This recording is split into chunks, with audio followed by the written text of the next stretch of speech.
McDonald with Detroit Speed. I'm one of the project fabricators here. Today we're going to go over a couple of things on Bob Gall at Chevy 2. All right, we're going to go inside and show you a couple of things. We've raised the tunnel to accommodate the T56 Magnum and a 3-inch exhaust system. Trying to get the exhaust underneath the car as tidy as possible with much ground clearance. Also, we have vintage air, Recaro seats, and we're going to do one of the Holley digital readout display dashes in it, so it's going to be pretty cool. All right, we're going to move into the trunk. You'll see that we have our Quadrolink cross member, shock cross member, and our wheel tubs. Also one of our battery trays for the optimal battery, and one of our fuel tank inspection covers here. Then of course we use our 1000 series tank in this car. One thing you'll notice, the fuel fills on the passenger side of the car. Most of the Chevy 2s are always on the driver's side. This is Bob's idea, which is a pretty good idea. So when he rolls up to the fuel station, he gets to the gas pump, you don't have to worry about opening his door and damaging the paint job or bending the door or taking the edge off the door, you know. So that way you can just roll up and get out, come around and fuel the car up. All right, you'll see this is a pretty neat little package. Detroit Speed catalog, front to rear, LS power, lightweight, big bear brakes. Can't wait till it's finished. It's going to be a neat car. Stay tuned, we'll have more updates later.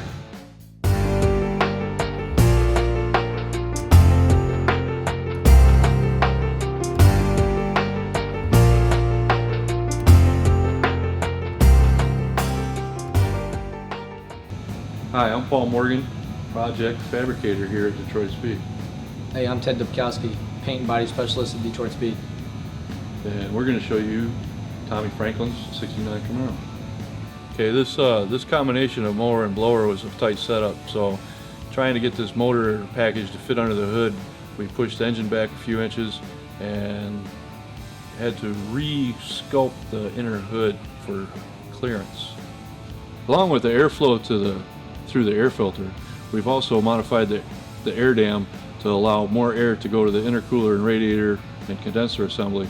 We ended up fabricating a aluminum spoiler that is pushed back from the stock location to feed the air more directly to the units. Now that Mr. Franklin's car is over here in the body shop, Michael, Austin, and myself will start on the body work. We'll go over panel alignment, gaps, details and such, get the panel straight, and get it primer. After that, we're off to paint.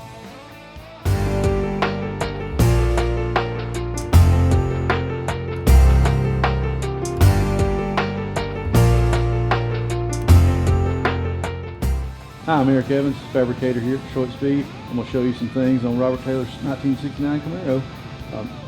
He brought his car in. It was a running driving 69 Camaro, big block, 5-speed. It had our hydroform subframe and our Quadrolink on it and mini tubs. And he just really wanted the car freshened up and wanted the Detroit Speed quality on the build. So we completely disassembled it, blasted it, fixed some rust, you know, typical Camaro stuff. And then we've installed a Mass Motorsports LS7 that was converted to wet sump, Bowler T56 Magnum 6-speed, CNR radiator, you know, our normal catalog of stuff. And we've just about buttoned it up. It just got back from M&M Interiors where they put this killer orange interior in it. And we've got a few little things to touch up, and we're going to go start test driving it and get it sorted out and deliver it to Robert. Under the hood, we have a Mass Motorsports 427 LS7, the full gamut of Detroit Speed parts, headers, wiper kit, booster master cylinder, CNR radiator, all super detailed, the new Earl's plumbing. Let me show you the inside of the car. Inside the car, Wayne and Pam at M&M Hot Rod Interiors just absolutely killed the interior again. Recaro seats, they completely recovered, orange leather, orange houndstooth, so it's got a real stock vibe.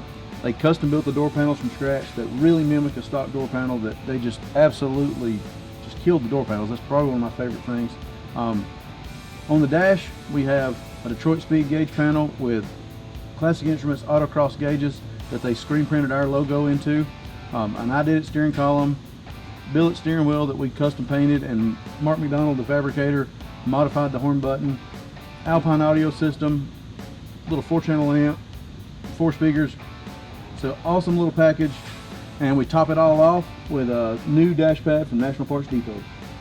Down here where the rubber meets the road, we have Forge line wheels wrapped in B.F. Goodrich rival tires.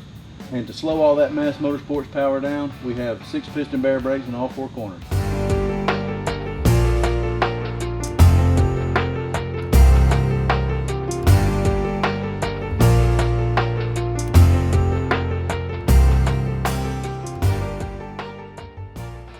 Hi, I'm Cody, fabricator here at Detroit Speed. Today we're going to talk about Pedro Gonzalez's 77 Firebird.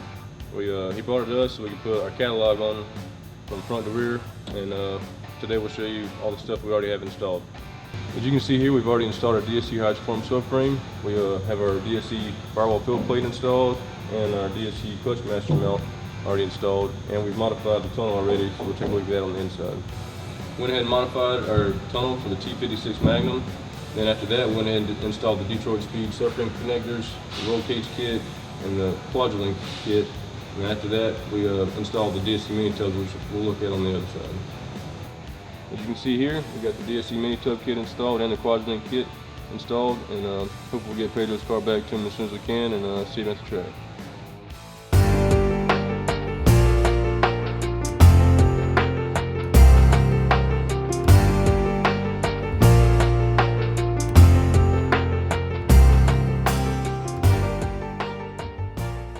Hi, I'm Blake Tomlinson, fabricator here at Detroit Speed. We're going to take a look at what we've been doing on Craig Hardy's 69 Camaro convertible.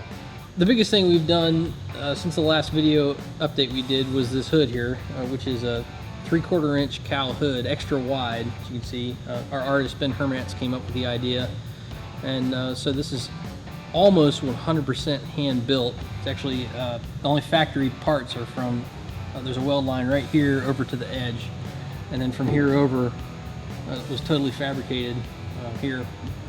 And that process started by building a buck and then shaping the panels to fit the buck, and then fitting the hood inside the car. And as you can see, this cowl, instead of ending at the front of the hood and the back, it actually runs on to the header panel and to this back panel here. Another feature on the front of the car is the vents we have here. The design element also come up with by our artist. The vents on the hood are heat extractors. It'll remove heat from the backside of the radiator and also help reduce drag on the engine and the firewall. As is the case with most of the Camaros that we build here at Detroit Speed, the bumper here has been tucked and pulled right up to the body of the car. In addition, we also did away with the little fangs here and the indentation that they put there to have clearance for the license plate, and this has been made nice and straight on the bottom. Craig liked the idea of having a gas fill on the tail panel here, so we decided to move it from the traditional 69 Camaro area behind the tag to on the tail panel. So we made a die and pressed this indentation into the back of the car to have this sit nice and flush. So that's all we got for Detroit Speed project updates. I hope you guys will check back with us on Facebook and at DetroitSpeed.com for more weekly updates.